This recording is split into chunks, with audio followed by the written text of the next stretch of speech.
If you're just joining us, Scotland's first leader, Nicola Sturgeon, is expected to resign after 8 years in charge. The SNP leader, the First Minister, is expected to hold a news conference at 11 o'clock this morning, and we will, of course, bring you that live. I'm joined now by John Curtice, Professor of Politics at the University of Strathclyde. Good morning, John. Are you with us? Good morning. John, thank you for joining us at such late notice. Now, where was Nicola Sturgeon in the polls? You're a political expert and also a polling expert. Where was she until this morning? How was she doing? Well, it depends on how you look at it. I mean, the truth is that Nicola Sturgeon remains the most popular of the party leaders in Scotland by far. Her party is still running at around 44-45% in the opinion polls for the Westminster election, which is roughly what it achieved in 2019.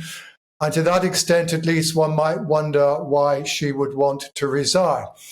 However, her personal popularity is now lower than it was. It frankly received quite a substantial boost during the COVID pandemic, where she was thought to have led the difficult 2 years very well and more effectively than Boris Johnson.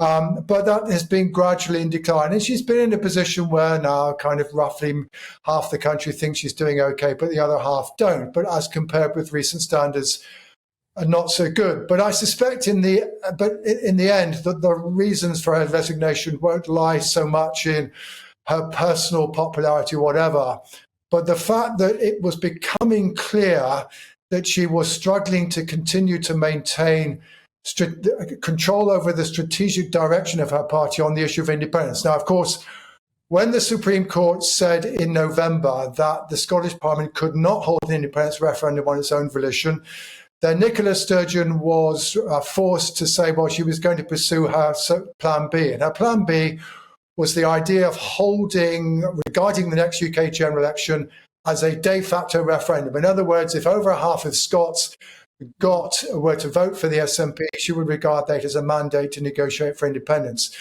Well, the trouble is quite a few of her MPs in particular were none too happy with this idea. They were concerned about the possible impact on their ability at the next election. And more broadly, there was concern as to whether or not actually this was a realistic way of pursuing the independence cause, and that perhaps actually what the SNP needed to do rather more was to focus on trying to persuade more people in Scotland of the merits of independence. And that figure still seems to be somewhat less than half. So there is a party conference, or at least there was a party conference due to take place next month. And there were a number of amendments down suggesting that maybe the party should go in a different direction. Now, that may be, in the end, the real pressure point for Nicola Sturgeon, rather than, for example, some of the difficulties over the gender recognition bill, or indeed, of course, certainly perhaps the fact that after 8 years she feels she's given it a good shot and maybe it's time to move on.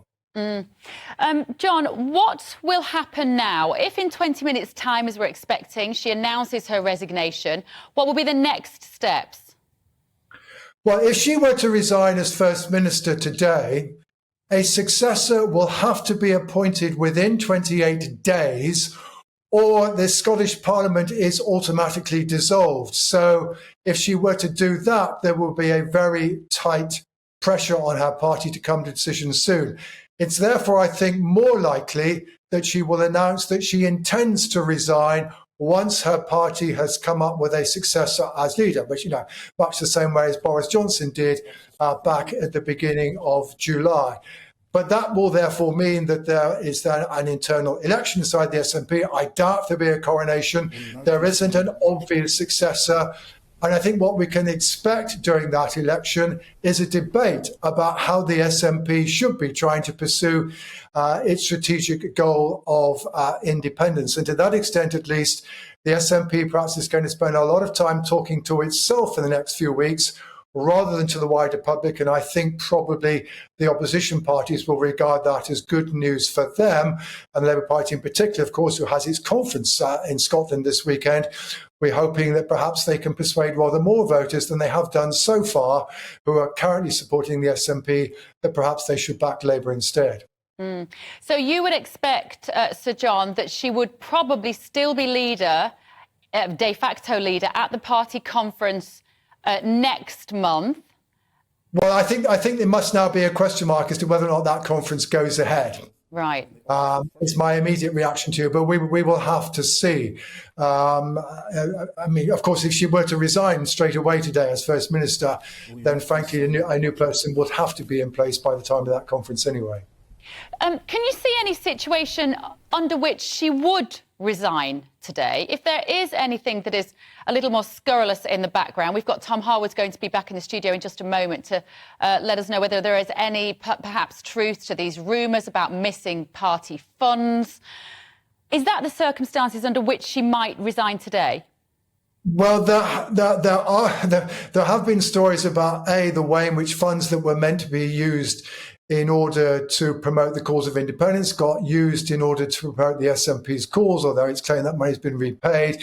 There are also stories about the fact that her husband, Peter Murrell, who's the General Secretary of the SNP, lent money to the party, something about which Ms Sturgeon said she did not know anything and was entirely her husband's personal decision. Now, inevitably in politics, when there appears to be stories about money of doubtful origin or doubtful expenditure, these often get pursued by journalists. They have been pursued. They've not always been resolved satisfactorily in the eyes of some. But, whether or not there is anything to be seen beyond perhaps miscommunication and perhaps some doubtful loaning of money for one purpose for another, I think, frankly, we don't know.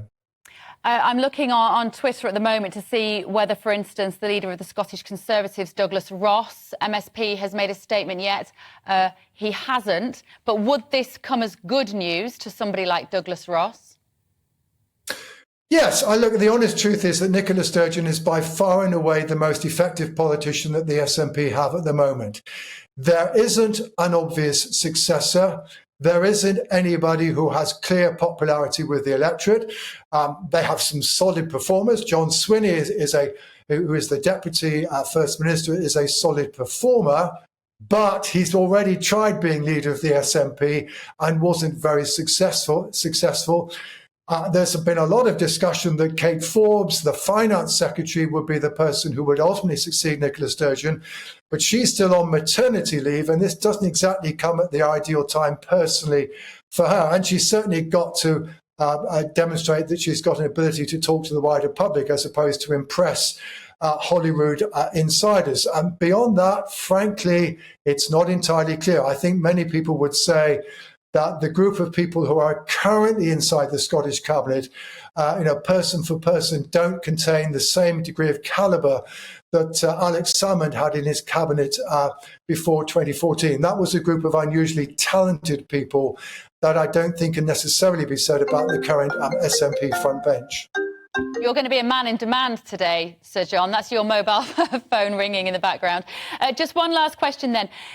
How will she be remembered, Nicola Sturgeon, as the longest-serving leader of the SNP, the longest-serving First Minister of Scotland, as well, since she hit that target, I think, in May 22.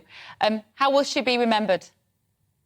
I think there'll be two ways in which she'll be remembered positively by her party and by the country. By the party, for the fact that she turned her party and led her party to becoming a significant presence at Westminster for the first time in its history and become the third biggest party at Westminster. That was the product of the 2015 general election. So far as the country is more broadly is concerned, I think she was widely respected for the leadership that she provided the country during the COVID pandemic, and she emerged out of that much more effectively than Boris Johnson. The downside, at least for our party, is that it's not entirely clear that the party is any closer in delivering independence now than it was when Nicola Sturgeon first became First Minister in the autumn of 2014. Absolutely. Thank you so much. Sir John Curtice there, Professor of Politics at the University of Strathclyde, and a man who will no doubt spend a lot of today telling the public all about this.